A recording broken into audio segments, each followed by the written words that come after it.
জিব্রাইলকে পাঠায়া রাসূলুল্লাহর কাছে সর্বশ্রেষ্ঠ মেডিসিন দিয়ে দিলেন। দুনিয়ার মানুষের জন্য বিধান নাজিল করলেন আল কোরআন। খুব ভালো বুঝবেন। হারা গুহায় জিব্রাইল বলছে, নবী বলুন ইকরা বিসমি রাব্বিকাল্লাযী খালাক। রাসূল বললেন মা আনা বিকারি, আমি তুমি যেমন করে পড়ো এমন পড়তে পারি না। আমার ভাইরা, আমার বন্ধুরা, এক এক করে 3 বার সিনা সাথে সিনার একটু মোলাকাত হওয়ার পরে আল্লাহর পক্ষ থেকে রাসূলের জিসিমের মধ্যে, এই হাড়ের মধ্যে, এই বুকের মধ্যে আল্লাহ তাআলা কোরআনের নূর ঢেলে দিলেন। সুবহানাল্লাহ। 5টি আয়াত নিয়ে রাসূলুল্লাহ বাড়ি আসলেন। অনেক কথা।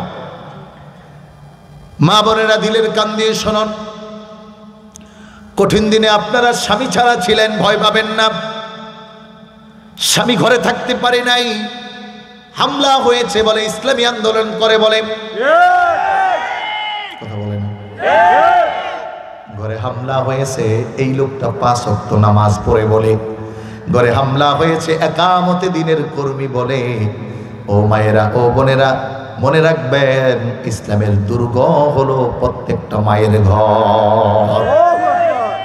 রাসূলুল্লাহ আসলেন, নবীজি এসে বললেন ইন্নী খাশিতু আলা নাফসি, ও আমার কলিজা, ও আমার খাদিজা, আমি আমার জীবনের উপর বড় ভয় পাচ্ছি। স্বামীও যখন ওই একামতে দিন করার কারণে বাতিলদের, জালেমদের রোষানলে পড়ে, যখন জেলখানায় যায় স্ত্রীকে বলে যায় শুধুমাত্র কোরআনের জন্য যাচ্ছি। ভয় পাইও না, কারণ এই কোরআনের জন্য এমন হাজার যুবকের দিল। লিকালিমাতি রাব্বি রাব্বি লানাফিদাল বাহরু ক্বাবলা আন তানফাদ ক্বাবলা আন تنفذ كلمات ربي ولو جئنا بمثله مددا। الله أكبر। কোরআন চ্যালেঞ্জ ছুড়ে দিয়েছি পৃথিবীর মানুষের কাছে। আল্লাহ রাব্বুল আলামিন সূরা রহমানে বারবার বলে ফাবিআই আলা'i রাব্বিকুমা তুকাযযিবান। ও বান্দারা, আমার এমন কোন নিয়ামত আছে তুমি বলবে যার শুকরিয়া আদায় না করতে পারো? কোন নিয়ামতটা অস্বীকার করবে? এই দুনিয়াতে আল্লাহর দেওয়া নিয়ামতের কোনো কমতি নাই। 1 নম্বরে আল্লাহর পক্ষ থেকে এমন একটা নিয়ামত আমরা পেয়েছি যেটা আল্লাহর 80,000 মাখলুকাত কেউ পায় নাই। ওই মানুষরূপী শ্রেষ্ঠ মাখলুকাত হিসাবে যিনি আমাদেরকে বানিয়েছেন তিনি কে? শুধু তাই নয়, আল্লাহ বলছেন ওয়াইদ ক্বালা রাব্বুকা লিল মালাইকাতি ইন্নী জাইলুন ফিল আরদি খলিফা। দুনিয়ার বান্দারা শোনো, ও আমার মা বোনেরা, দিলের কান দিয়ে শুনুন। আল্লাহ বলছেন শুধু তোমাকে আমি মানুষ হিসাবেই প্রেরণ করেছি তা নয়, মাখলুকাতের মধ্যে শ্রেষ্ঠ বানিয়েছি তা নয়, বরং মানুষ ভালো করে মনে রাখবা, এই দুনিয়ার মধ্যে আমি রবের প্রতিনিধিত্ব করার জন্য আমি তোমাকে পাঠিয়েছি। রবের প্রতিনিধিত্ব করা। এজন্য কোনো বান্দা জালেম হতে পারে না, এজন্য কোনো বান্দা অহংকারী হতে পারে না, এজন্য কোনো বান্দা ক্ষমতার বড়াই করতে পারে না, কারণ সব ক্ষমতার মালিক একজন। জবান খুলে জোরে বলুন কে? অহংকারের চাদর যার গায়ে জড়ানো আছে তিনি কে? আমার প্রিয় ভাইরা, আমার বন্ধুরা, বান্দা এজন্য তারা বন্দেগী করবে।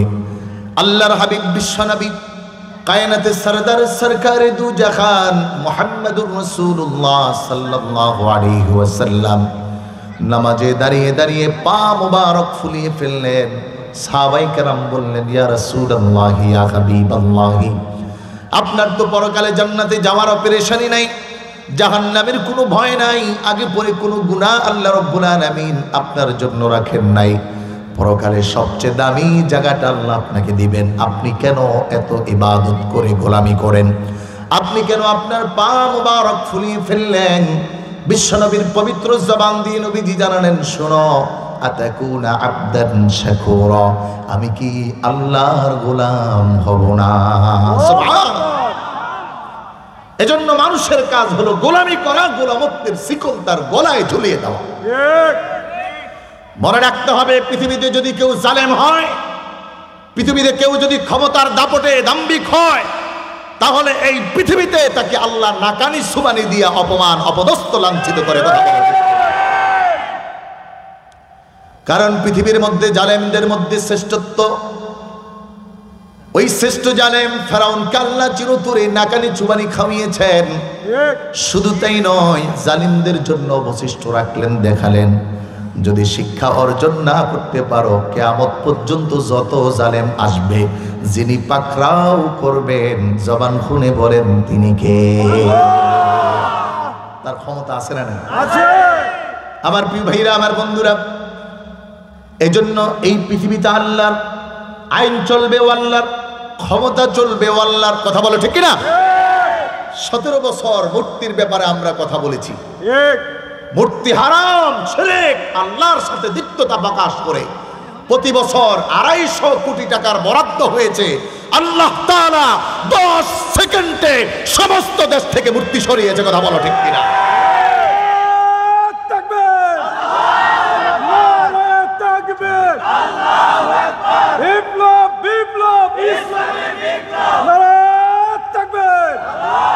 আমার ভাইরা, আমার বন্ধুরা, এই জন্য দিনের দাওয়াতের মেহনত মানুষের উপর ন্যস্ত।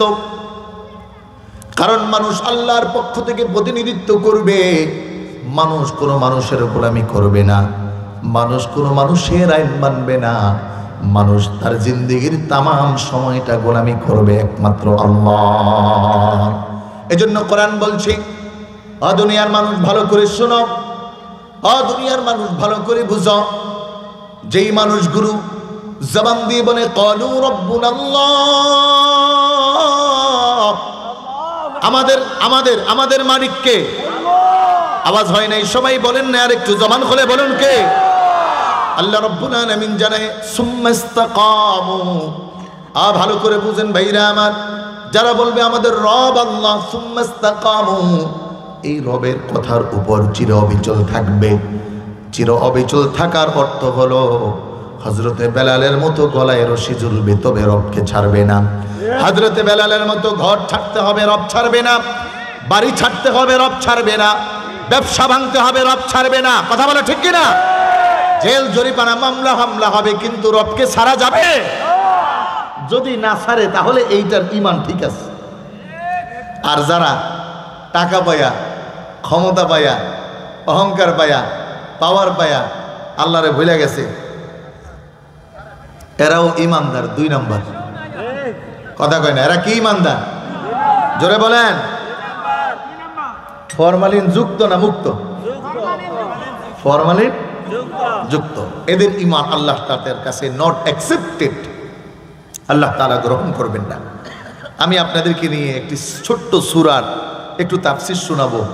অত বক্তাও না, অত ভালো আলেমও না, আর আজকে অসুস্থ, কণ্ঠের অবস্থাও খুব ভালো না। আর কত চলবে? গত 4 মাস চলমান, একেবারে মার্চের এই ফেব্রুয়ারির 28 তারিখ পর্যন্ত লেখা, এখন আর ভালো লাগে না, একটু রেস্টেরও দরকার আছে, কথা বলেন, ঠিক কিনা? তো যেহেতু আসছি, ভালো লাগুক আর না লাগুক, কিছু বলতে চাই। যদি সত্য বলি আপনারা রাগ করবেন? আপনার মাথার উপর পড়লে বকা দিবেন? এখন তো সত্য কথা অনেকের ভালো লাগে না, কারণ যে চোর তার কাছে পুলিশ ভালো না, কথা বুঝে না, জোরে বলুন না। যে সুদ খায় তার কাছে যেই হুজুর সুদের কথা কয়, এই হুজুর ভালো না। যেই হুজুর গু খায়া তাদের পক্ষ নিয়া দালালি করে, ওদা ভালো, কথা বলো, ঠিক কিনা? কিন্তু মনে রাখতে হবে, দালালি কয়দিন, মরা লাগবে তো, কথা বলেন, মরা লাগবে কি লাগবে না? এজন্য আমরা কারো দালালি করতে রাজি না, কথা বলো, ঠিক কিনা? এদেশে ইসলাম, ঈমান আর কোরআন বাঁচাতে হবে। মনে রাখবেন, এদেশে আরেকটি দলের বড় চক্রান্ত চলছে, ইসকন নামের দালালেরা এদেশ থেকে মুসলিম ইসলাম এবং ইসলামী আন্দোলনকে দমাতে চায়, আগামীতে ওদের বিরুদ্ধে আরেকটি যুদ্ধ করতে হবে। কথা বলা ঠিক কিনা? ইসকন এদেশের সবচেয়ে বড় শত্রু বর্তমানে। কিছু তো আছে মুনাফিক শত্রু, ঘরের শত্রু, চুপে চাপে কাজ করে, এখনো আছে না নাই? আছে। এজন্য মনে রাখবেন, শত্রুর বিরুদ্ধে সজাগ সব সময় থাকতে হয়। স্বাধীনতার পরে ঘুমানোর সুযোগ নাই, এই স্বাধীনতাকে রক্ষা করতে হয়। কথা বলো ঠিক কিনা? রাজি আছেন? কারা কারা যদি প্রয়োজন হয় কোরআনের জন্য, দিন কায়েমের পথে একটু তাকাবেন, একটু হাত দিয়ে আল্লাহকে দেখান। নারে তাকবীর, নারে তাকবীর। আল কোরআনের আলো সংসদে জালো, কোরআন আছে যেই দলে, কোরআন হাদিস যেখানে, নাস্তিকের গালে গালে, জালেমের গালে গালে। পারবেন নি? ইনশাআল্লাহ। আল্লাহ কবুল করুক, বলুন আমিন। আমার প্রিয় ভাইরা, আমার বন্ধুরা, মক্কার বড় বৈরী পরিবেশ, মানুষগুলো মানুষ নাই, মানুষগুলো পশুর আচরণে বিভক্ত হয়েছে, মানুষের মধ্যে পশুর গুণ ঢুকে গেছে। আল্লাহর হাবিব ছোট্টবেলা থেকে দেখছেন। রাসূলুল্লাহর দিলে বড় কষ্ট, কেমন করে সমাজে যুবকদের চরিত্র ফিরে আনা যায়। কারণ আমরা দেখেছি গত স্বাধীনতার পর থেকে যুবক যখন নেতা হয়, অল্প দিনে আঙ্গুল ফুলে কলা গাছ হয়ে যায়। কথা বলো ঠিক কিনা? যুবক যখন নেতা হয়, দাড়ি পাকা মুরব্বীদের উপর অত্যাচার নিপীড়ন অপদস্থ করে। কথা বলো ঠিক কিনা? রাসূলুল্লাহ সাল্লাল্লাহু আলাইহি ওয়াসাল্লামের মিশন, মক্কার যুবকদেরকে কেমন করে ভালো করবেন, মক্কার মানুষদেরকে কেমন করে ভালো করবেন, নারীর ইজ্জত আর নারীর অধিকার কেমন করে রক্ষা করবেন। সমাজের মানুষগুলো কেউ কোনো আইন মানে না, আইন মানে না, কোনো একটা নির্দিষ্ট উসুল বা ফরমেট বা নিয়ম কানুনেও চলেন না। আল্লাহর হাবিব 15 বছর বয়সে একটা সংগঠন বানালেন, নাম দিলেন হিলফুল ফুজুল। খুব ভালো করে খেয়াল করুন ভাইরা আমার, এই 15 বছর থেকে 40 বছর পর্যন্ত রাসূলুল্লাহর তৈরি কিন্তু সংগঠনের মাধ্যমে দাওয়াত দেওয়া হলো। পৃথিবীর মানুষের কাছে নবুয়তির দাওয়াতের আগেই রাসূলুল্লাহ দাওয়াত পৌঁছে দিলেন, শোনো, যতক্ষণ পর্যন্ত সংগঠন ভিত্তিক দাওয়াত না হবে, সমাজ, রাষ্ট্র, ব্যক্তি একটাও পরিবর্তন হবে না। কথা বলো ঠিক কিনা? আল্লাহর হাবিব 25 বছর দাওয়াত দিলেন, সমাজের সম্পূর্ণ পরিবর্তন সাধিত হয় নাই। কারণ তখনও পৃথিবীর মাঝে আল্লাহর পক্ষ থেকে, মালিকের পক্ষ থেকে, রবের পক্ষ থেকে কোনো নির্দেশনা আসে নাই। কিন্তু 40 বছর বয়সে রাসূলুল্লাহর বড় টেনশন, আহারে আমিও যুবক হলাম, সমাজের মানুষগুলো যুবক হয়ে গেল, সন্তান শিশুগুলো বেড়ে গেল, যারা বয়স্ক ছিল তারা আরো বয়স্ক হয়ে গেল, নারীদের ইজ্জতগুলো আরো বেশি লুণ্ঠিত হওয়া শুরু হলো।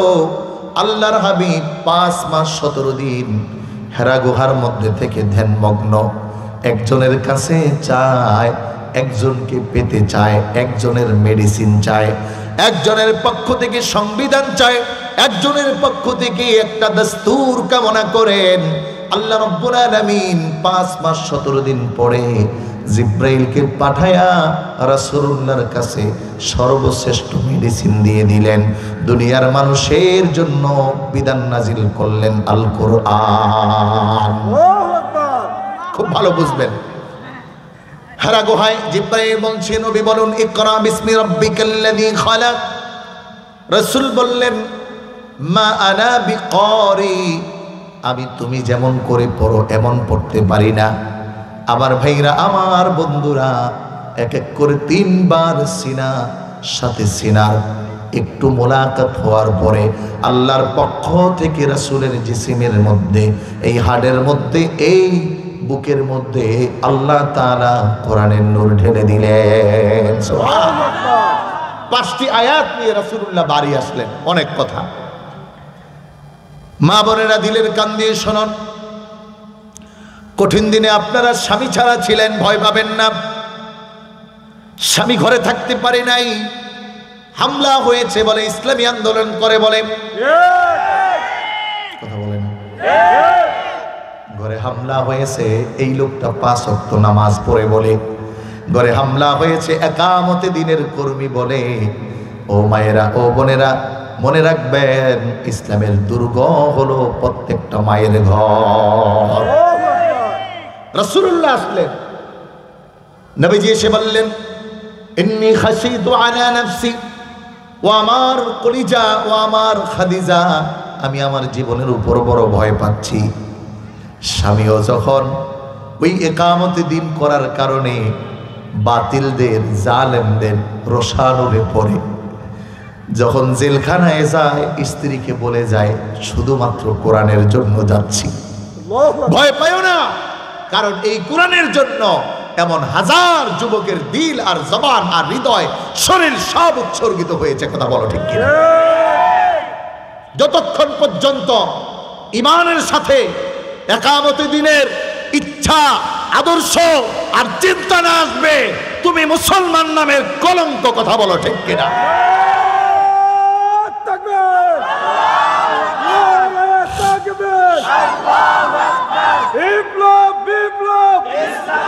আমার ভাইরা ভালো করে বুঝুন, 50 বছর নামাজ পড়েছেন, 60 বছর নামাজ পড়েছেন, কিন্তু নামাজ কায়েমের জন্য একটু দিলটা কান্না করে নাই, মনে ব্যথা লাগে নাই, আঘাত লাগে নাই। আল্লাহ যদি প্রশ্ন করে, আমি যতবার বলেছি আকিমুস সালাহ, নামাজ কায়েম করো, কয়দিন করেছো? ধরা খেয়ে যাবে। এজন্য রাসূলুল্লাহর মিশন ছিল শুধু একা বাঁচা নয়, সমস্ত সমাজের মানুষগুলোকে নিয়ে বাঁচা। আল্লাহর হাবিব মুহাম্মদুর রাসূলুল্লাহ সাল্লাল্লাহু আলাইহি ওয়াসাল্লাম খাদিজাতুল কুবরাকে বললেন, আমি আমার নিজের নফসের উপর ভয় লাগছে।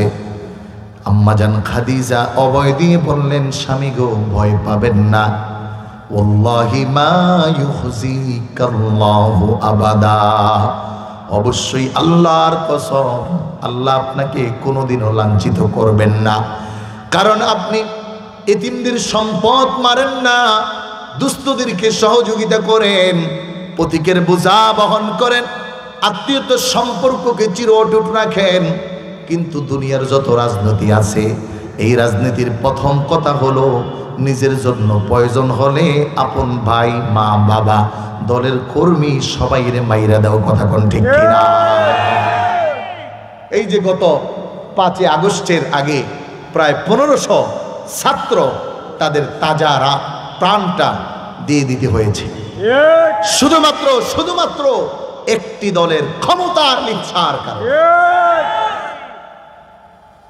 প্রায় 3400 যুবকদের অঙ্গহানি হয়েছে, কারো চোখ নাই, কারো পা নাই, কারো হাত নাই, কারো বা জীবনের তরে পঙ্গুত্ব বরণ করেছে, কেউ বা জীবনের তরে হাত হারিয়ে ফেলেছে। কিন্তু যখন একটা মানুষ কোরআনের জন্য কাজ করবে, আল্লাহর কসম, ঘোষণা এত বছর নির্যাতিত হওয়ার পরেও আসছে, শুধুমাত্র দ্বীনের জন্য সবাইকে মাফ করে দিলাম। এটা হলো কোরআনের দাওয়াত, এটা হলো কোরআনের মিশন, আর এটাই হলো একামতে দিন। কথা বলো ঠিক কিনা? যারা সব ভুলে আলেমদেরকে জেলবদ্ধ করেছে, জেল থেকে বের হয়ে মাফ করে দিচ্ছে, ডাকছে আসো কোরআনের দিকে। কিন্তু মনে রাখতে হবে, রাসূলুল্লাহ বারবার ডেকেছেন আসো কোরআনের দিকে, এরপরেও যারা আসে নাই ওদেরকে ছাড় দেওয়ার কোনো সুযোগ নাই। কথা বলো ঠিক কিনা? জালেমের জুলমাত যখন, অত্যাচারের অত্যাচার যখন আকাশচুম্বী হয়ে যায়, আল্লাহর পক্ষ থেকে গজব চলে আসে, পৃথিবীর কোনো শক্তি, পৃথিবীর কোনো ক্ষমতা আর পৃথিবীর কোনো দাদারা তাকে বাঁচানোর সুযোগ থাকে না। মনে রাখবেন, আল্লাহর পক্ষ থেকে যখন ফয়সালা হয়ে যায়। এজন্য প্রিয় ভাইরা আমার, রাসূলুল্লাহ দাওয়াত শুরু করলেন, প্রাথমিকভাবে দাওয়াত দিচ্ছেন না, আল্লাহ রাব্বুল আলামিন ঘোষণা করলেন না গোপনে দাওয়াত হচ্ছে। একটা পরিবার ইসলাম কবুল করেছে, ওই পরিবারের সকলকে আঘাত করে মারা হচ্ছে। রাসূলের কাছে খবর আসলো, বিশ্বনবী সাল্লাল্লাহু আলাইহি ওয়াসাল্লাম আম্মার ইবনে ইয়াসিরের পরিবারকে যেখানে মারা হচ্ছিল, পাশ দিয়ে যাচ্ছেন আর নবী বলছেন, ও ইয়া আহলে আম্মার, ও আম্মারের পরিবার, ইসবির, ধৈর্য ধরো, আল্লাহর জান্নাত তোমাদের জন্য অপেক্ষমান। সুবহানাল্লাহ। আমার প্রিয় ভাইরা, আমার বন্ধুরা, রাসূলুল্লাহ সাল্লাল্লাহু আলাইহি ওয়াসাল্লাম অনুমতি পাইলেন সূরা শুআরা। কিছুদিন যাওয়ার পরে আল্লাহ নাজিল করলেন, ওয়ানদির আশীরাতাকাল আকরাবিন, ও নবী আপনি আপনার কাছের মানুষদেরকে দাওয়াত দেন। আমার তেলাওয়াত কিন্তু সূরার তাফসীরে ভালো করে খেয়াল করুন। আল্লাহ রাসূলের কাছে আদেশ আসলো কাছের মানুষদেরকে দাওয়াত দেওয়ার জন্য। এজন্য ইসলাম হলো দাওয়াতের একটা ধর্ম। যেই মানুষটা দ্বীনের জন্য দাওয়াত দেয়, আল্লাহ বলেন তার জবানের শব্দের চেয়ে দামি শব্দ আমার কাছে আরেকটাও নাই। আল্লাহু আকবার। ওয়ামান আহসানু কাওলাম মিম্মান দাআ ইলাল্লাহ। এখন আমরা দাওয়াত দেই, আমলিকে যোগ দেন, বিএমপিতে যোগ দেন, এরশাদের দলে যোগ দেন, হ্যাঁ এনজিওর দলে যোগ দেন। দ্বীনের দাওয়াত দেওয়ার লোকের বড় অভাব। কথা বলেন। আর যারাই কোরআনের দিকে দাওয়াত দিয়েছে ওদেরকে বানানো হয় জঙ্গি, ওদেরকে বানানো হয় একামতে দ্বীনের কর্মী, ওদেরকে বানানো হয় আমরা পাকিস্তানি। অথচ আমরা দেখলাম যারা আমাদেরকে পাকিস্তানি বলতে বলতে মাথায় আর মুখে ফেনা জমাইছে, মাথায় কিরা বাচ্ছে, ওরা আজ ইন্ডিয়াতে পালিয়েছে। কথা বলো ঠিক কি? সম্মানিত ভাইরা আমার, আমি কোন নির্দিষ্ট দলের কথা বলছি না। স্বাধীনতার পর থেকে যেই বা যখন আসছে, এদেশের মানুষের না বিশ্বাস আর জুলুম ছাড়া আমাদেরকে কিছু দিতে পারে না। এই কথা বলো ঠিক কি? এই জন্য মরহুম মাগফুর আইনুদ্দিন আল আজাদ, তার কবরকে আল্লাহ জান্নাতে নসিব করুক, বলেন আমিন। তিনি বলতেন, একে একে শেষ করেছি সবার দেখা হইল শেষ, দেখতে দেখতে গোল্লায় গেল আমার সোনার বাংলাদেশ। আগামীতে এদেশের ইসলামপন্থী দলগুলো যদি একটি ডাক আহ্বান করে, আমরা সাড়া দিতে রাজি আছি? কারা কারা রাজি আছে একটু হাত আল্লাহকে দেখান। নারে তাকবীর, হাত নামান। খুব ভালো করে বুঝবেন, ইসলামের আলোয় আলোকিত করার জন্য যে আমাদের সামনে দাঁড়াবে আমরা তার পক্ষে আছি। আগামীতে আর কোনো চোরের পক্ষে একথা বলতে রাজি না, আমার ভাই তোমার ভাই এমুক ভাইয়ের চরিত্র ফুলের মতো পবিত্র, নামাজ পড়ে না একক, তো চুরি করে রাত্র দিন। কথা কয় না? ওই ভাই কয় গাঞ্জাও খায় পাঁচক, মদটা নাইলে বাদ দিলাম। আস্থা চোর, বাহেও চুরি করছে, পোলায়ও করতেছে, অথচ আমরা মাত্র 500 টাকার বিনিময়ে কইতেছি এই লোকটার নাকি চরিত্র ফুলের মতো পবিত্র। এই এলাকায় এরকম মানুষ একটাও নাই। কি আগামীতে চোরের ফুলের মতো পবিত্র বানাইবেন কে? দেখি দেখলে কেউ আসেন না। বানাইলে একটা কাজ করতে হবে। গত ইলেকশনে কারা কারা টাকা খাইছেন হাত দেখান। না এখানে নাই, সবাই ভালো মানুষ। খাইছেন না? ভোটই হয় নাই, ভোটই দিতে পারেন নাই। আমাদের এলাকায় একজনে ভোট দিছে 12 বছর আগে, যে মরছে, মানে হে কবরে ভোট দিছে। যাক, তাহলে আগামী ইলেকশনে কে কে টাকা খাইবেন আমার একটু হাত দেখান। ওই যে চাচায় উঠাইছে, খাবেন টাকা খাবেন। আর 500 টাকার জন্য গোলামের মতো মাথা নত করতে হয়। আর সামনে ইলেকশন একজন যোগ্য প্রার্থীকে, যারা কোরআনের জন্য লড়ে, কোরআনের জন্য করেন, মানুষকে নামাজের দিকে দাওয়াত দেয়, জুলুম করে নাই, অত্যাচার করে নাই, এদেশের একটি টাকাও মাইরা খায় নাই, আই কেয়ারটেকার সরকারও প্রমাণ করতে পারে নাই, এরকম একজন নেতাকে আমরা চাই। কথা বলো ঠিক কিনা? রাজি আছেন? এই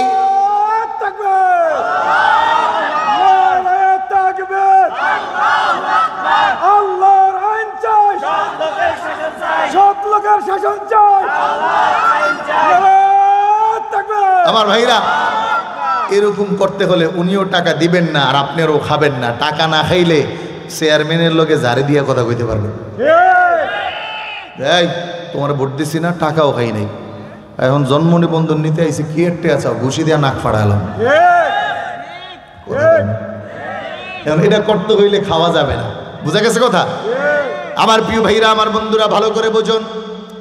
রাসূলুল্লাহর কাছে দাওয়াতের আদেশ শুনে আসছে নবীজি এবার দাওয়াত শুরু করবেন। খুব শান্ত পরিবেশ, খুব ভালো বুঝেন। রাসূলুল্লাহ সাল্লাল্লাহু আলাইহি ওয়াসাল্লাম সাফা পাহাড়ে উঠলেন। এবার পাহাড়ে উঠে রাসূলুল্লাহ ডাক দিলেন, ইয়া সাব্বাহা, ও মক্কার মানুষ, তোমরা আমার কথা শোনো। ওই সময় এই শব্দ যদি কেউ বলতো, মানুষগুলো মনে করতো লোকটা বড় বিপদে পড়েছে। এর মধ্যে আবার 40 বছর পর্যন্ত যাকে আল আমিন বলে জানেন, আমানতদার বলে জানেন, তার কণ্ঠের আওয়াজ শোনা মাত্র মক্কার সব মানুষগুলো আসছে। আল্লাহর হাবিব তাদেরকে বলতেছেন, আর আইতুম ইন আখবারতুকুম, ও মক্কার মানুষের শোনো, যদি আমি তোমাদেরকে এই খবর দেই, আন্না আদুব্বান, তোমাদের নিশ্চিত শত্রু এই পাহাড়ের পিছনে আগমন করতেছে, তোমাদেরকে আক্রমণ করবে, তোমরা আমার এই কথাটা বিশ্বাস করবে নাকি? এবার হতে বলে, আতু সদ্দিকুনি, আমার এই কথাটা তোমরা বিশ্বাস করবে নি? ওই মক্কার প্রত্যেকটা মানুষ এক বাক্যে বলল, অবশ্যই অবশ্যই আমরা বিশ্বাস করব। আল্লাহর রাসূল প্রশ্ন করলেন, কেন বিশ্বাস করবে? তোমরা তো শত্রুকে দেখছো না। মানুষগুলো বললেন, কারণ আজ 40 বছর হলো একদিনের জন্য তুমি একটা বাক্য মিথ্যা কথা বলো নাই, এই জন্য আমরা তোমার কথা বিশ্বাস করব। এই পরক্ষণে রাসূলুল্লাহ বললেন, আমি তোমাদেরকে ভয় দেখাচ্ছি, ইন্নী নাযীরুল লাকুম বাইনা ইয়াদাইয়া আযাবান শাদীদ।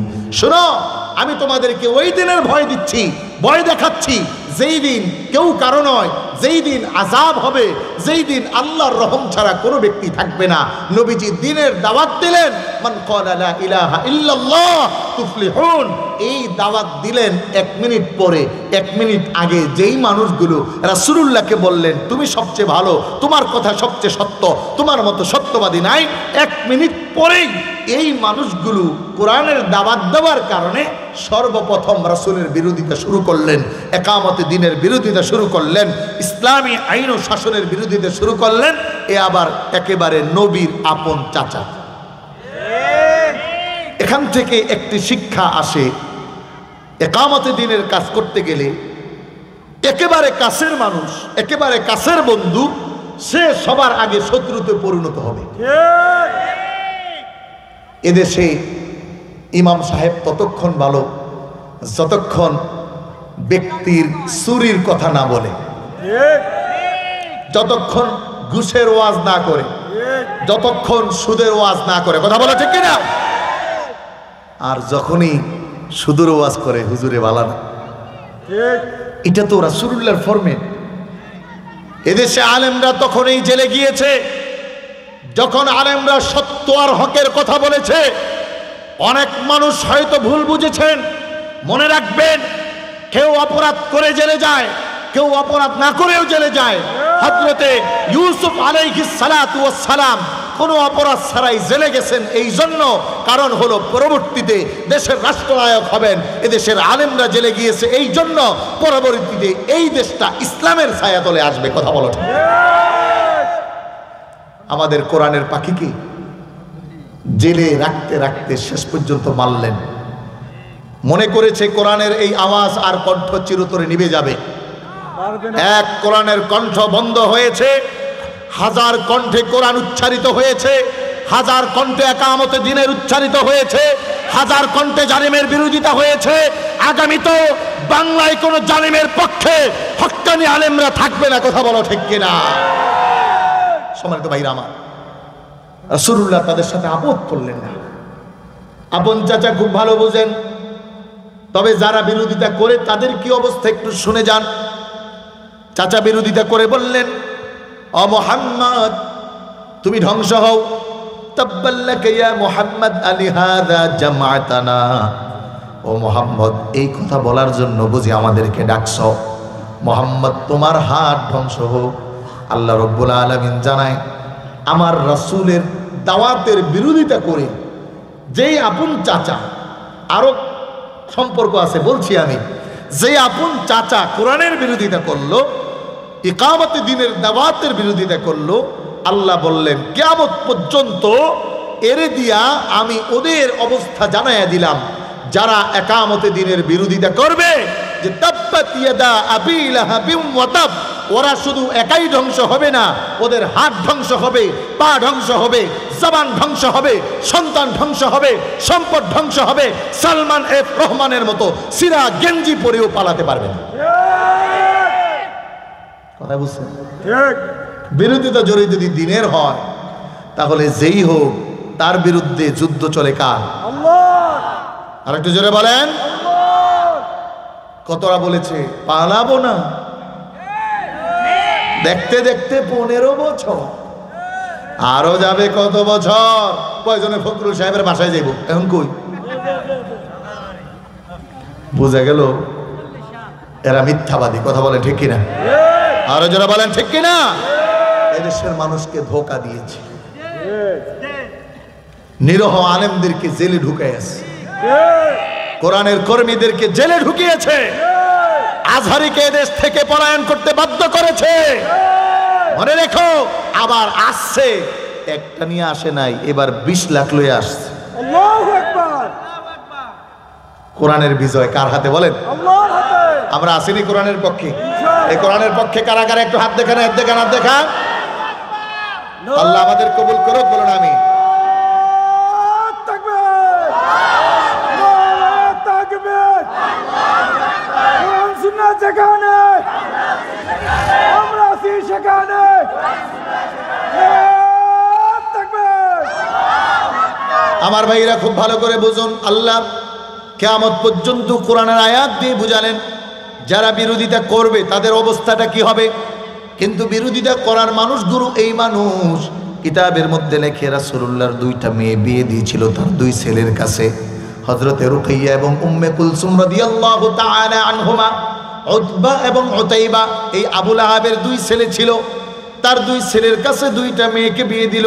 আপন বেয়াই, আপন চাচা, কিন্তু বিরোধিতা তিনিই সবার আগে করলেন।